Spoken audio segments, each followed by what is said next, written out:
नमस्कार, मैं हूं जितेंद्र दीक्षित। हफ्ते भर हो गए हैं जब अजीत पवार ने एनसीपी से बगावत की और महाराष्ट्र के उप मुख्यमंत्री पद की शपथ ली। अजीत पवार के सरकार में शामिल होने के बाद से कई सारी सियासी उठापटक हुई है, कई सारे घटनाक्रम हुए हैं और उनमें से एक अहम घटनाक्रम यह है कि सत्ताधारी पार्टी का एक और घटक दल शिवसेना में अंतर्कलह शुरू हो गई है। शिवसेना में असमंजस की स्थिति पैदा हो गई है। दरअसल इस कहानी की शुरुआत पिछले साल से हुई, जब बीजेपी ने शिवसेना में भी एक बगावत करवा दी और शिवसेना दो फाड़ हो गई। एकनाथ शिंदे उद्धव ठाकरे को छोड़कर अपना उन्होंने अलग गुट बना लिया और बाद में उन्हीं के गुट को चुनाव आयोग ने असली शिवसेना की मान्यता दी। राज्य में बीजेपी और शिवसेना की सरकार बन गई। सरकार बनने के बाद पहली एक शपथ विधि हुई, उसके बाद भी एक और शपथ विधि हुई जिसमें कि बीजेपी और शिवसेना के कई मंत्रियों को शपथ दिलाई गई। लेकिन अभी भी कई सारे मंत्री पद खाली थे और दोनों ही पार्टी के विधायकों को, जिन्हें की उम्मीद थी कि उन्हें भी मंत्री बनाया जाएगा, उनको यह कहा गया कि जल्द ही मंत्रिमंडल का विस्तार होगा और इन लोगों को शपथ दिलाई जाएगी। साल भर बीत गया लेकिन मंत्रिमंडल का विस्तार नहीं हुआ और इस बीच एनसीपी में भी बगावत हो गई और एनसीपी के कई नेता अजीत पवार के नेतृत्व में सरकार में शामिल हो गए। अब तीन पार्टियों की महाराष्ट्र में सरकार है, शिवसेना, बीजेपी और एनसीपी। लेकिन एनसीपी के सरकार में शामिल होने से शिवसेना को दिक्कत हो गई है।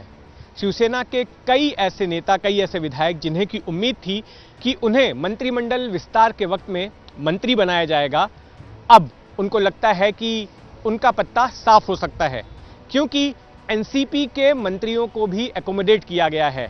9 पद चले गए हैं, 9 मंत्री पद जो है एनसीपी के विधायकों को दिए गए हैं और ऐसे में शिवसेना के हिस्से के कई मंत्री पद भी जो है एनसीपी के पास चले गए हैं।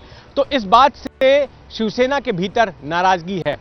शिवसेना के कई विधायकों का यह कहना है कि जब उन्होंने पार्टी से बगावत करके, यानी कि उद्धव ठाकरे से बगावत करके जब वे एकनाथ शिंदे के साथ आए थे, तो एक प्रमुख कारण यह था कि उन्हें जो है मंत्रिमंडल दिया जाएगा, कई सारे सरकारी निगम हैं उनका उन्हें अध्यक्ष बनाया जा सकता है। लेकिन एनसीपी के साथ आने के बाद से अब यह समीकरण जो है गड़बड़ा गया है।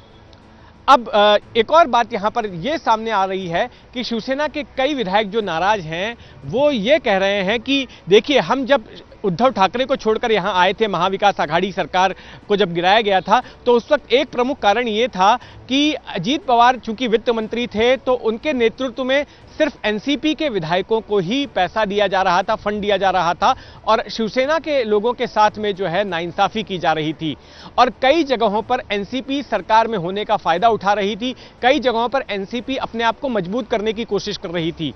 तो शिवसेना के ये बागी विधायक एनसीपी से नाराज होकर सत्ता में शामिल हुए थे, बीजेपी के साथ उन्होंने सरकार बनाई थी। लेकिन अब वही एनसीपी और वही अजीत पवार सरकार में शामिल हो गए हैं और ऐसे में अब शिवसेना के बागी विधायकों के लिए मुश्किल खड़ी हो गई है। हालांकि ये चर्चा सिर्फ जो है पर्दे के पीछे हो रही है, खुलकर कोई एनसीपी के साथ आने का कोई शिवसेना विधायक विरोध नहीं कर रहा है। दूसरी तरफ मुख्यमंत्री एकनाथ शिंदे ने कहा है कि कोई नाराजगी नहीं है और सभी शिवसेना के विधायक उनके साथ में हैं।